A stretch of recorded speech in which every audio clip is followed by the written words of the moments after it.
Ìbàdàn ni mo rè o, Ìbàdàn ni mo rè o. Tẹ́ bá dínkù, tẹ́ bá mi lé, Ìbàdàn ni mo rè o. Hello guys, good morning, good afternoon, good evening, wherever you're watching from. Today, I'm visiting Ibadan, yes, for the coronation of Rasheed Ladoja as the new Olubadan of Ibadan land. So join me. Let us grace this event together. So walk with me.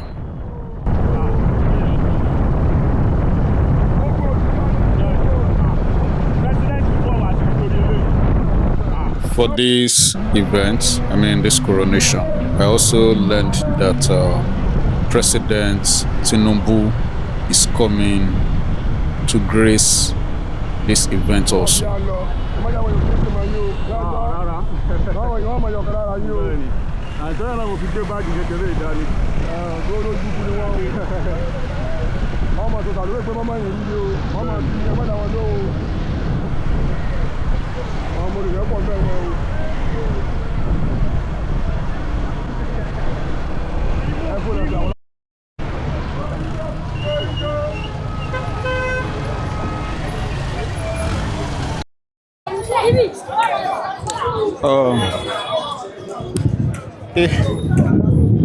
So I'm actually at Ibadan now. I came through Oloshugo. I dropped somewhere. Yes, I think I climbed the bridge. And from the bridge, I took a bike to Mapo. So I'm very close to the hall. Let me show you. Yeah, that's the hall up there.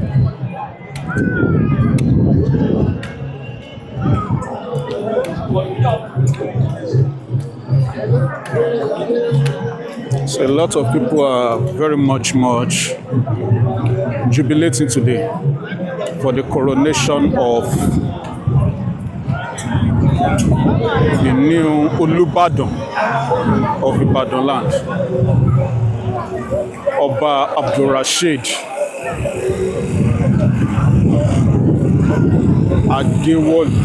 Ladoja.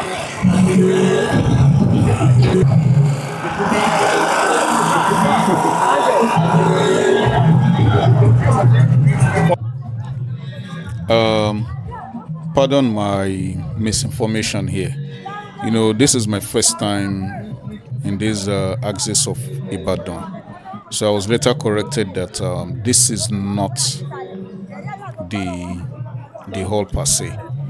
And the hall is opposite, or should I say behind this particular building that I reference to as the Mapo Hall. Apparently, this is just a church. So forgive the misinformation.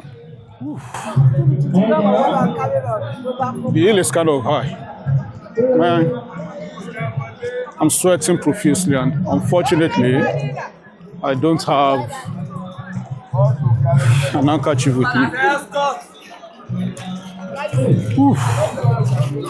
Okay, we're getting close. I can see the presence of security left, right, everywhere. I learned the president is coming here today. Yes. Let's show you a bit around.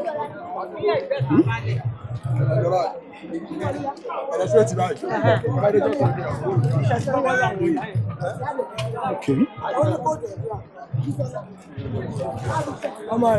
This is the hall here.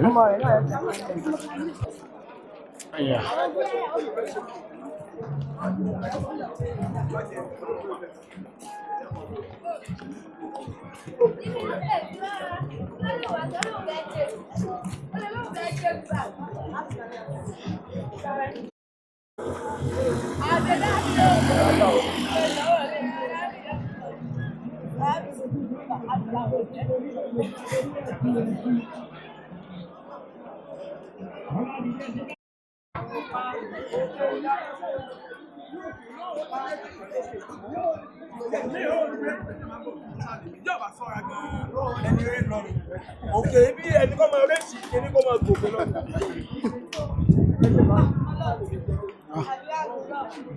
Come on.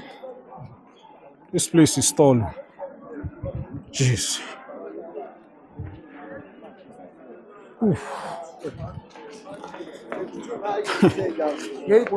Man.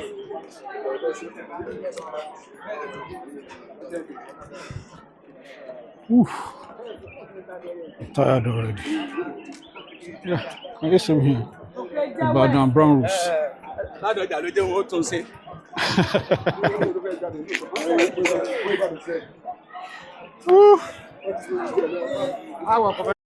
Ìwà náà bá bá yín fà bẹ́ẹ̀ gún mi lábẹ́rẹ́ ọ̀kọ̀ọ̀kan ni. Wèrè pọ̀ bá dẹ̀ wèrè pé wèrè rẹ fẹ́ ni. Ladoja was a chief and politician who served as the governor of Oyo State from 2003 to 2006. Bẹ́ẹ̀ni sir, tẹ́ bá ti rìn sálẹ̀ ẹ̀yà. Bẹ́ẹ̀ni, ẹ̀yà ṣe ọ̀nà ọ̀tún. And from 2006 to 2007. And a senator representing Oyo South from 1992 to 1993. Man.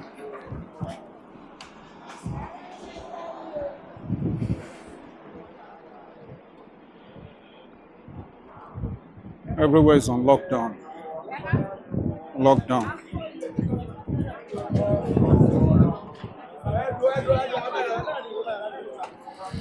In August 2025, he was officially approved as the 44th Olubadan designate by the Oyo State Governor, His Excellency Sheyi Makinde.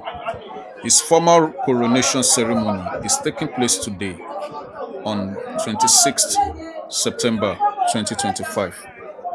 Well planned, a day after his 81st birthday.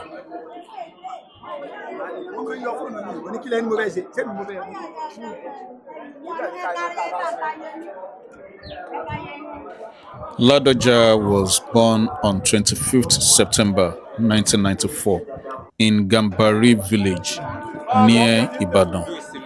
He attended Ibadan Boys High School between 1985 and 1963 and then proceeded to Olivet Baptist High School between 1964 and 1965. He studied at the University of Liège, that's in Belgium, between 1966 and 1972, where he earned a degree in chemical engineering. After school, he obtained a job with Total Nigeria. That is the oil company. And he worked for 13 years in various positions before entering private, business in 1985.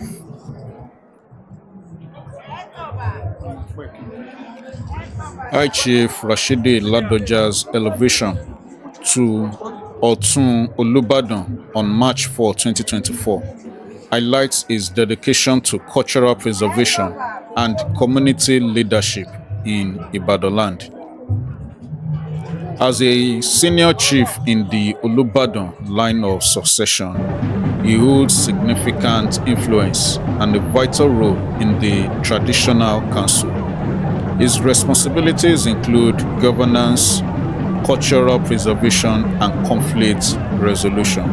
Furthermore, as a key member of the Olubadan in council, he advises on and actively participates in policy making concerning Ibadan land's welfare and heritage. So after a lot of walking around, I took the back of Mapo Hall. I was able to navigate my way till I got to the Mapo Hall itself. And although I arrived late, but here I am. We are here. So enjoy the rest of the event.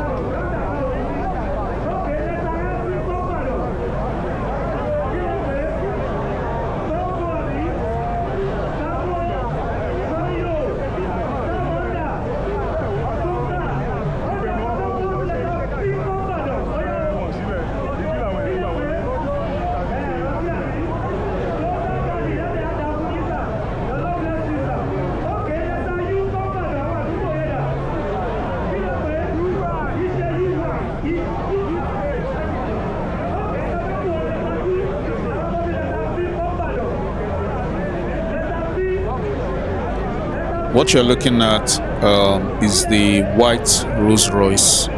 I'll say the official car of the Olubadan. Yes, this is significant. It's the color is very very enticing. Hmm? The car is massive, baby. To get a Rolls Royce is not it's not a small feat.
and that is the national anthem, signifying the arrival of Mr. President.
After so much standing at the other side of the road, so I thought to myself, okay, let me walk around, let me see what I can capture at the other side, because the whole road was barricaded, just to put in some measures of security. So that I mean, this place is well choked up with attendees. I must say, if you have these numbers of crowd that are coming to watch your coronation, man, that is love. That is love. A day like today is not where you are invited to come and eat some more or anything. Just to come and witness the coronation of the king, and look at the. I mean, this is massive. Look at the crowd. This is love. This is love, and this signifies the love the indigenes of Ibadan have for their Olubadan. I mean, they were all joyous whenever the name is being mentioned.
After spending some time within the crowd, and I noticed the governor was about to speak. I know the session is about to end, so I had to find my way out of the crowd so that I can, get a glimpse of when Olubadan is actually coming out. I really wish to capture that moment. So stay tuned so you can see that part.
Here, the governor has finished speaking, and the president is about to speak also.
Here we have finished singing the national anthem, and as such, the event has come to an end. Here you would see some dignitaries that came for the event stepping out of Mapo Hall one by one. So apparently there are two entrances into the Mapo Hall. here and the part where the governor and Mr. President passed through. But I couldn't get myself to the other end, so I decided to monitor this place very, very well. If you stayed glued to your phone or your screen, you would see notable faces. I think I saw Ibukunle Amosun. I saw Kwankwaso. Yeah. So stick around.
If you are still here, stand by.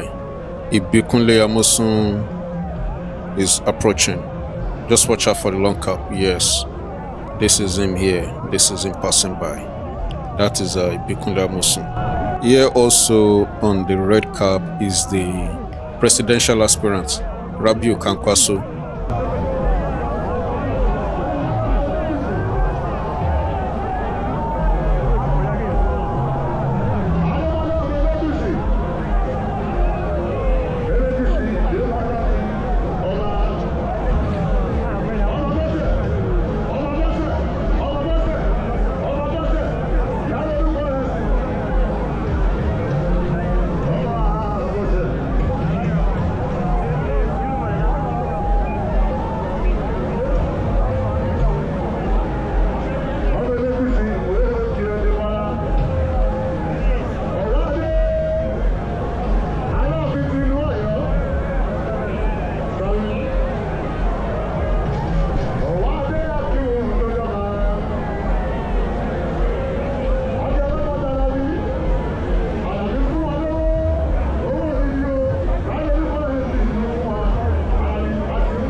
I hope you heard the sound of the trumpet.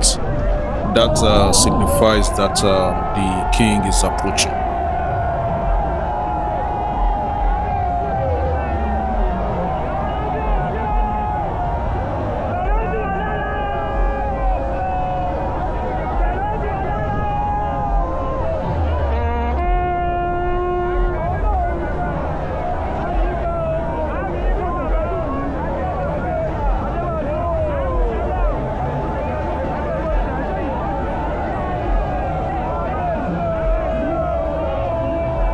Do you get to see the love I spoke about earlier?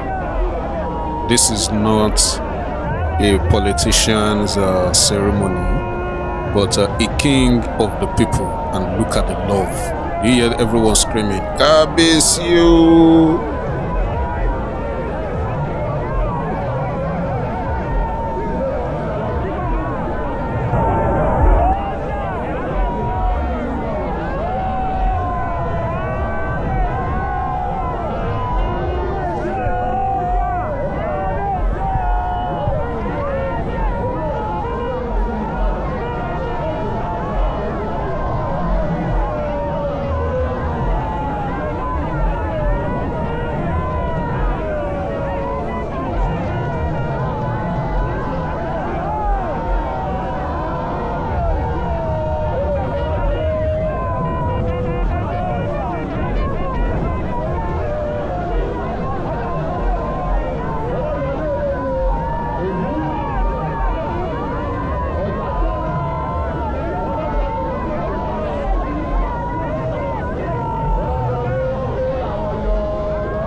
And the king takes his leave, bidding all indigenes, well wishers, attendees, goodbye.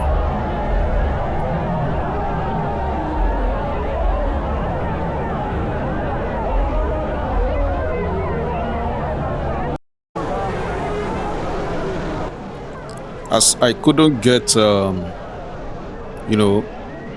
entrance into the Mapo Hall, the main event. Bad as bad. I said after everything is settled, let me enter, let me try and see a glimpse of what Mapo Hall looks like on the inside. But at the end of the day, I didn't get to enter inside the Mapo Hall itself. But one day, we will get there. But this is what the place everyone seated, the attendees, the invited guests. This is where they seated. So I entered so that I could, get one or two interviews from the people that attended the event, especially some indigenes of Ibadan, and the significance of this statue in front of Mapo Hall. Likewise, the significance of today's coronation. What does it feel for them to attend the coronation of their 44th Olubadan?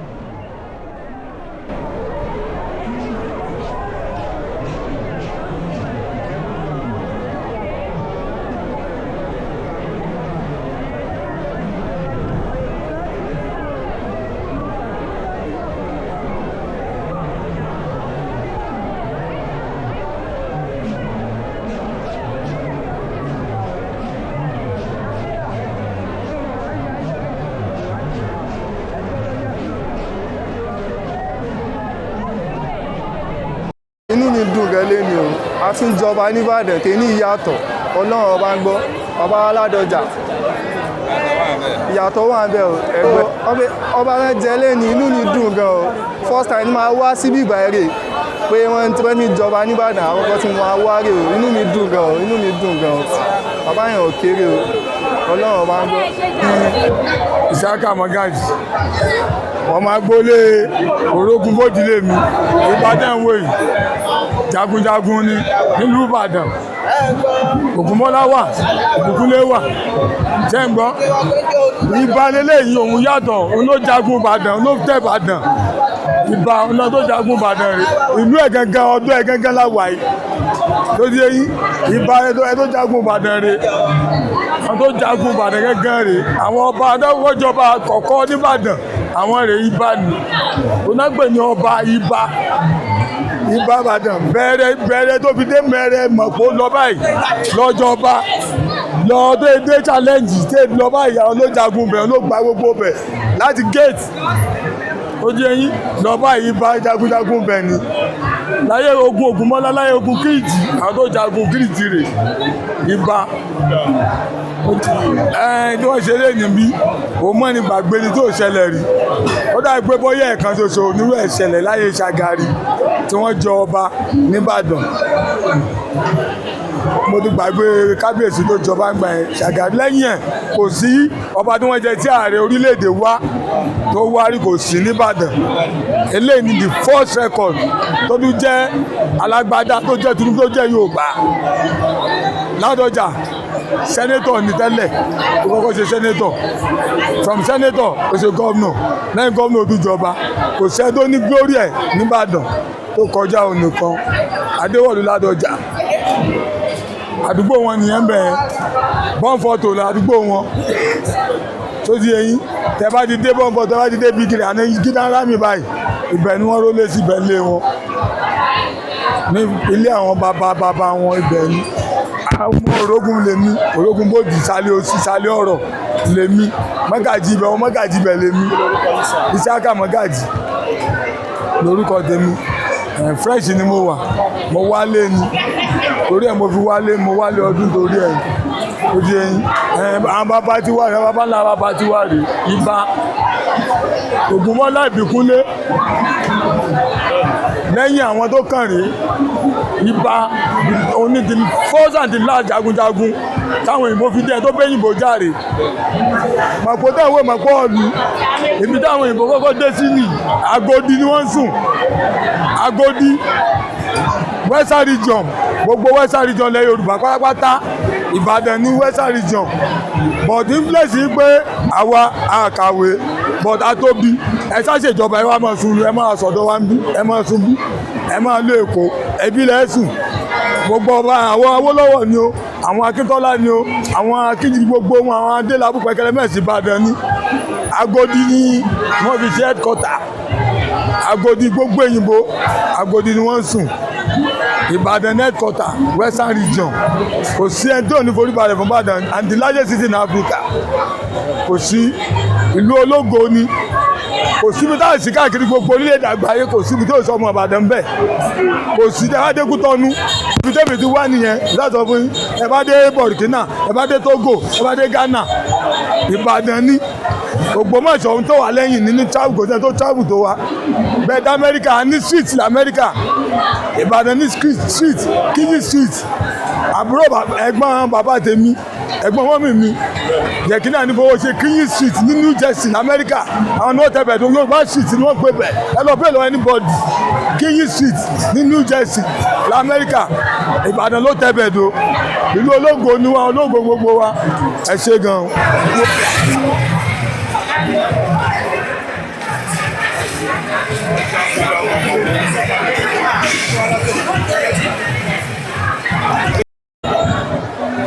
ẹ kọ́ ọ̀lẹ́ gbogbo ọmọ Nàìjíríà a wà nílùú Ìbàdàn báyìí láti wá ṣe ayẹyẹ ọba tuntun tó ṣẹ̀ṣẹ̀ wọlé nìsín so inú mi dùn mo wá láti Èkó wá sí Ìbàdàn láti wá witness ọba tuntun tó gbé wọlé èmi náà jẹ́ ọmọ Ìbàdàn ní oko yọ̀sà ní olóòsà oko èmi náà ti wá láti ilé ìdílé wa.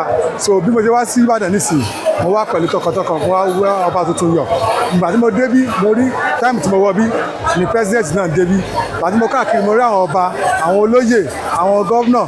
Inú mi dùn pé gbogbo gọ́vnọ̀ tó wá tó important náà lọ́wọ́ wá àtàwọn ọba tuntun náà àtàwọn ọba náà. Mo tún bá ọba tuntun tá a ní lẹ́ni tó jẹ ọba tuntun lẹ́ni mo bá wọn yọ. So inú Ìbàdàn dùn pẹ̀lú wọn ní ọba tuntun. Mi ì tí ì rí ẹnìkan tí gbogbo èèyàn lè jáde nítorí ẹ̀ báyìí. Gbogbo Ìbàdàn ló jáde.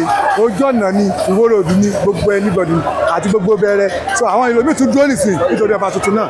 Wọ́n tún lọ sí stadium náà láti lọ ṣe party fún ọba tuntun. So ìgbà tí president tún lọ ó tún juwọ́ sí gbogbo èèyàn. Ó dábọ̀ òun lọ sí Àbújá padà.